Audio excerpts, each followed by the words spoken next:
ঘটনার পর মেজর রেজাউল করিম যখন মঞ্জুরকে সার্কিট হাউসের ঘটনা জানান, তখন মঞ্জুর নাকি আকাশ থেকে পড়েছিলেন। তিনি বারবার বলছিলেন, ওহ ওরা কি করলো, এটা ওরা কি মেরে ফেলেছে? তাহলে কি মঞ্জুর জানতেন না যে জিয়াকে হত্যা করা হবে, নাকি মতিউর রহমানরা মঞ্জুরের অগোচরেই বা তার নির্দেশ অমান্য করে হত্যাকাণ্ড ঘটিয়ে ফেলেছিলেন, নাকি পুরো ব্যাপারটাই ছিল অন্য কারো সাজানো ছক, যেখানে মঞ্জুর নিজেও ছিলেন দাবার গুটি মাত্র? জিয়াউর রহমান নিহত হওয়ার পর বিদ্রোহীরা ঘোষণা দিয়ে ক্ষমতা দখলের কথা জানায়, কিন্তু অবাক করা বিষয় হলো মাত্র ৪৮ ঘন্টার মধ্যেই এই বিদ্রোহ তাসের ঘরের মতো ভেঙে পড়ে। আর এর পেছনের কারণটাও বেশ রহস্যজনক। ঢাকায় তখন সেনাপ্রধান এরশাদ, তিনি কিন্তু বিদ্রোহীদের বিরুদ্ধে সাথে সাথে কোনো কঠোর অ্যাকশন নেননি, বরং কৌশলী অবস্থান নিয়েছিলেন।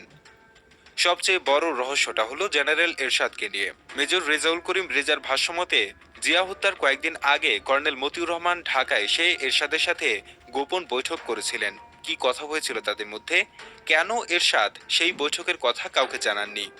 আরও একটি চাঞ্চল্যকর তথ্য হলো, হত্যাকাণ্ডের দিন রাতে এরশাদ নাকি ঢাকা থেকে দুবার জেনারেল মঞ্জুরকে ফোন করেছিলেন, কিন্তু মঞ্জুর সেই ফোন ধরেননি বা কথা বলেননি। কেন এরশাদ সেই রাতে মঞ্জুরকে ফোন করেছিলেন? তিনি কি সতর্ক করতে চেয়েছিলেন, নাকি কোনো সিগন্যাল দিতে চেয়েছিলেন?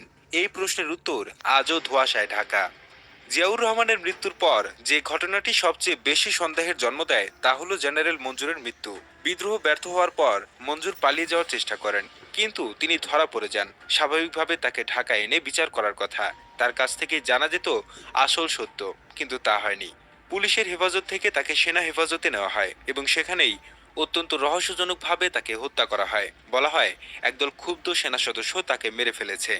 কিন্তু প্রশ্ন থেকে যায়, একজন হাই প্রোফাইল বন্দী, যার কাছে ছিল ইতিহাসের সবচেয়ে বড় হত্যাকাণ্ডের চাবিকাঠি, তাকে কেন বাঁচিয়ে রাখা হলো না? কাকে আড়াল করতে মঞ্জুরকে পৃথিবী থেকে সরিয়ে দেওয়া হলো?